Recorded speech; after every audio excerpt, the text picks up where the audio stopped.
Goodman. We are broadcasting from Marrakech, Morocco, the site of the UN climate talks, or COP22, the conference of the parties. Delegates from more than 190 countries are gathered here discussing how to implement the Paris Accord from last year. But questions are swirling over the future of the deal following the election of Donald Trump, who's vowed to pull the United States out of the agreement. Trump is a longtime climate denier.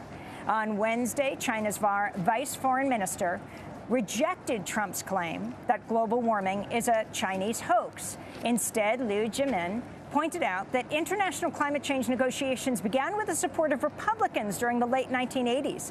Meanwhile, Secretary of State John Kerry gave a major speech here in Marrakech yesterday. He referenced the election, but did not mention the president-elect by name.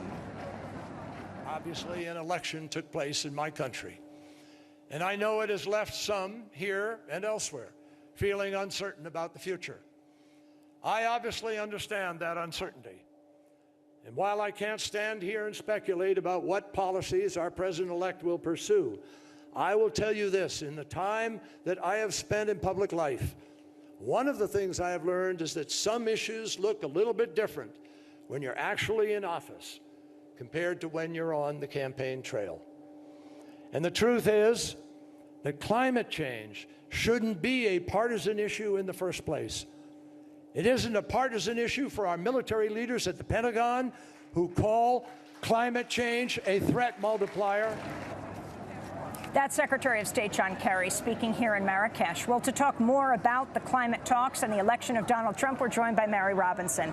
She served as President of Ireland from 1990 to 97 and UN High Commissioner for Human Rights from 97 to 2002. She is president of the Mary Robinson Foundation, Climate Justice.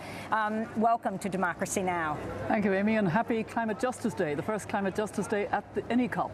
Well, congratulations also on your new appointment, which is what? El Niño and climate, as the special envoy of the Secretary General, looking at the fact that El Niño is very severe now and we think is impacted by climate change in a way that we don't fully understand, but it's devastating for about 60 million people worldwide. So you were the High Commissioner for Human Rights, you were the President of Ireland. Why is climate justice your issue? Because I've seen that climate change is undermining human rights all over the world, and that people have to become much more resilient to be able to cope with that problem, and that we need to be more people-centred in what we're doing and recognise that all climate action has to respect all human rights. You know, we came from the United States to Morocco to focus on this issue of climate justice, and particularly to bring out the voices of people here. Thousands come from around the world to deal with an issue that's in dispute in the United States, particularly when it comes to the president-elect. President-elect Donald Trump says he's going to pull out of the Paris Accord. Your response? My response is that I'm very encouraged by the steadiness here at the COP, to be honest. Governments are determined to go ahead, absolutely determined. Civil society, business, cities, young people, women, everybody is saying this is far too serious. The world came to a Paris Agreement of 195 countries last December, and we're now implementing, and steps have been taken here in the COP to implement, and that will go on and must go on. It is extremely important that we implement the two big agendas of last year, the Sustainable Development Goals with its goal on climate change, and the Paris Agreement saying we have to be well below 2 degrees Celsius of warming and try to get 1.5. That's well below 3.6 degrees Fahrenheit. That's going to be a tough agenda for the world, and that's what is front and center here at the COP. What if Donald Trump pulls out?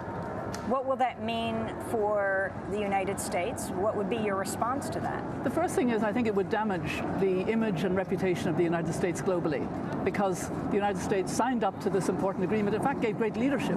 Both President Obama and Secretary of State Kerry have given great leadership on climate, together with China and other major emitters, and were forceful in ensuring we got the agreement, and were willing to have the ambitious goal that is in the Paris Agreement. If one country were to renege now on that, I think it would damage that country's reputation internationally. That's the truth of it. It would not stop the agreement from going forward, not at all, because in the United States you have cities. I was honoured recently by Chicago, and I was looking at Chicago's role as one of the C40 cities. I know New York is the same. Look at California. What do you mean C40? The C40 is a connection of cities on climate, and Chicago is determined to be a leader on that, to cut emissions, to have an inclusive approach in the city, to talk about it a lot, and to be part of the way forward in renewable energy that will create jobs in Chicago. You have said that if Donald Trump pulls out, it would make the U.S. a rogue nation. Do you stand by that? I said a kind of rogue nation because, how can you sign up to something that's so important for the world, that the world knows is real and happening, and then somehow because somebody is blind to or pretends to be blind to the consequences because of the lobbies that are surrounding him, I'm afraid that just is not acceptable to the world. And what I'm worried about is the damage to the kind of role of leadership on values of the Universal Declaration of Human Rights. The United States has its own problems with human rights, but it's always been a leader in promoting these values and gender equality and other values, and many of these are more at risk, especially in the United States. And it's their problem more than a problem for the world, which will go ahead with the climate agreement.